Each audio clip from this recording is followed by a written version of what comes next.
Hello, and welcome to History Talk. Hello, and welcome back to History Talk. New intro there.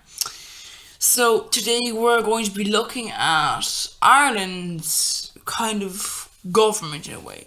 You see, Ireland didn't actually have its own government. However, it did have a sort of a branch of the kind of the British government in Ireland, because obviously, it's just plain stupid to try and run a country and just be like, oh no, do we have any people reporting to us about their issues?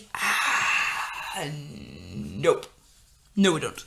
That's obviously foolish, because even if people aren't going to revolt against you, you've got a system where you're not reporting on issues. So if there's a famine, for example, then we won't be aware of it. Obviously, there's a little bit of controversy around the fact that the famine was kind of engineered by the British, not intentionally, but they kept taking food from people when they were starving. So there's that. But you know what I mean. You have the situation which you're not going to just not have any representative there. That's foolish. So what were these representatives? So the Prime Minister would appoint two different ministers to Ireland, and these were the Lord Lieutenant or Viceroy, who was actually the member of the Queen's, representative, and he was also a member of the Lords. He lived in the Viceroyal Lodge in Dublin. Now, he carried all the ceremonial tasks as sort of like a head of state of Ireland, in a way. So then you have the Chief Secretary. They were always an MP and a cabinet minister. They had to go regularly to the Commons and answer all the different questions from the MPs about the government's Irish policy. However, while you might think, at the time, the Viceroy would have all the power. They have to have all the second decisions and everything. The problem was the Viceroy was fairly, was basically just a job you'd give to someone just to pay them. Didn't really have much power because the fact that the power really lay with the Chief Secretary. The problem, of course, is that the Chief Secretary is English. And, when you have someone, you can't just say, this country, this entire country that you have essentially the power to ruin. Well, the way you don't live in this country. You're not from this country. You don't really, you live in this country, but you don't live there. You live there now, but you mostly live in England. Well, your entire job is to make sure this country doesn't go to rack and ruin. Obviously, they have no real connection to the country. It's just the part of their job. And the fact is, because they're connected with the cabinet, they make hands of it, they're probably fine. So, the problem is that, Chief Secretary is moving constantly between London and Dublin. And he has an Irish office in Dublin Castle. His main assistant there is the head of the Irish Civil Service, the Under Secretary. Now, from Dublin Castle, all these men, because they were men, sexism is rife in Britain and British politics. They collected taxes, controlled the police, supervised the education system, and administered all the poor laws, and so on. They did none of these things very well, however, because obviously they're not. They're only there because it's their job. They're not there because they want to be in Irish politics. They're just there because they want to be in politics. And mostly, you're not really gonna care anyway. The fact of the matter is, London actually had a final say in every single decision. This really, to be honest, just caused confusion and uncertainty. Because if you say we're going to introduce this policy, you're like, well, no, we're not really going to introduce this policy. We never know if we're going to introduce this policy. We want to introduce this policy. But if London says, nah, let's not introduce that policy, then that policy is dead. Now, the police, they were Dublin Castle's actually main concern because they were the tool they used to keep order. Now, they had two police forces. You had the unarmed Metropolitan Police Force, they were responsible for, all the different things in Dublin. And, that was in the name, I guess, And then you have the Armed Royal Irish Constabulary, which, I'll give a piece of advice. Don't stick royal in front of everything in a country that feels oppressed, because it just kind of, shows the oppression. Like Royal Hospital, Royal University. It just gets at people's kind of inner brain and just goes, It's like, you don't always see this when in businesses, when they buy up businesses, sometimes they don't incorporate them into their own business. They let them go off and look like their own business. I mean, I think like a particular company that dominates the world in the, shipping area and is noticeably bad for their bad conditions for the workers. That company owns multiple companies and it doesn't always appear to own them. And that's the thing, you don't want to slap your name in front of everything, and you don't want to slap your brand in front of everything. And the problem is, the RIC are kind of an example of that. They deal with the rest of the country, with the exception of Dublin. The whole country with the exception of Dublin. So you've got there is not the best name to choose, to be honest. Now, they were commonly known as peelers, constables in the DMP, Military Police Force, and the RIC, Royal Irish Constabulary, were actually ordinary Irishmen. Now, obviously, the British aren't going to just let the higher offices, of course, go to Irish people.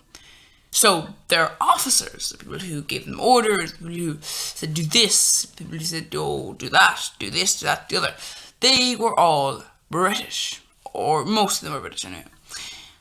Now, most of the time was spent dealing with petty criminals and minor breaches of law. Now, an example of this was poaching, making, and the selling of unlicensed dogs. So yeah, not really high up there on the things, but they're actually also expected to be on the watch out for, and troublemakers is what they would have been called. So obviously, troublemakers being people who didn't really want any control. So they had special branch where they actually spied on various nationalist and socialist organizations, which is obviously, people are against socialism, and you can be against, I guess, what you like, but it's just a little bit kind of on point to be like, oh yeah, you want to be free from a colonialist, oppressive leader, and you want people to be somewhat equal. You're both put in the same area. It kind of shows the sort of, the somewhat, oppressive, imperialistic and capitalist nature of the British Empire. They actually sent an endless stream of reports about their activities to Dublin Castle. These reports are, of course, now a very valuable source of information for historians. Because when you have people reporting on every tiny little minuscule thing, then that kind of builds a pretty good picture of the situation. Now, there was a debate on between Irish people at the time about the old union with the United Kingdom. So, was it actually good for Ireland to be part of the United Kingdom? Now, obviously, the Unionists believed that the Union was good for Ireland and wanted to keep it. They argued that it put the country at the heart of the British Empire, which was then obviously called the greatest empire of the world. Now, obviously, empires tend to be a little bit. Problem, of course, being if I attack the weakest people and I make them all submit to me, then, that's kind of, they're the weakest. That you do see this with a lot of empires. A lot of empires, they don't tend to have very strong countries in their area, like France and Britain, constantly fighting. But they for many years, they weren't able to defeat each other, and that was the point, because Britain has a history of being able to, and so this actually applies to Spain and all these countries. A lot of the empires I guess with the exception of maybe the Romans. The Romans are probably one of the only empires really, well, so one of the only, there are a few, that actually fought people who were equally matched and then won and incorporated them into their empire. A lot of times you'll see this in Spanish. The Spanish attacked, the Aztecs. The Aztecs had no guns. So you can imagine how, it's kind of complicated to say, yes, we beat the Aztecs. We had guns and they had arrows and spears, and we fought them across a long plain. So by the time they came to us, most of them were dead. So yeah, I mean, is it that impressive? No. But we still have an entire area that we now own. It's that sort of area you've got. Well, it's like, well, you can't really have an argument that, you're the greatest empire in the world when you're just attacking the small fella. Sorry, I'm going off on a rant there. Apologies. Now, you just believe that Irish people actually would benefit by sharing in the control of the actual empire of England. And they said that it gave them far more power and prestige than Ireland would enjoy as a tiny independent country. Of course, England is actually only a bit bigger than Ireland, so, somewhat hypocritical there anyway. But nationalists did not think that not hypocritical, that's the wrong word. Nationalists did not actually think that being in a United Kingdom would actually be any good for Ireland, and they didn't think it was any good. In their opinion, they would say, well, look at the time since the 1800s. We've experienced famine, massive immigration, and massive economic decline. Furthermore, if you look at the Irish laws that were in place before the English came along, you'll see that they are a lot more equal. You don't have as much sexism. You have far more, you don't have this sort of kind of, I'm more powerful than you, I'm, a lord or whatever, so I have more power than you do. You don't have this sort of thing. It's a lot, fairer. But that's all gone, thanks to England. And the problem is, one issue you have here is that, that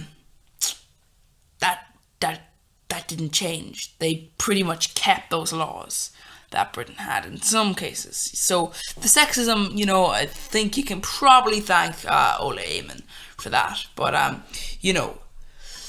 that's sort of an issue. So anyway, in Westminster, Irish MPs were actually in a minority, and they kind of found it hard to have British MPs and ministers actually listen to them. Ireland, they felt, would be far better off if Irish people were allowed to rule it. Now, obviously, this is coming to an end of the video, so we'll be looking at something a little bit, slightly different in the next video. So in the next video, we'll be looking at the sort of views in more detail. So what exactly were the, ideas there. So please do join us next time, and hopefully you will subscribe to the YouTube channel. And viewing videos and subscribing to the YouTube channel, it helps a lot. And, sure, if you help, and, people have this kind of idea where, subscribing is free. It is, yeah. I mean, it's a bit annoying if you have the bell icon on, I'm just saying, if you want to help someone out, but, you don't want to be annoyed by the messages, just subscribe to YouTube channel and just click the bell icon and just click off. All messages off, and you won't receive messages from us. Unless YouTube removes that, in which case, sorry. So, bye-bye, and hopefully we'll see you next time. If not, and you have the other videos, bye forever then.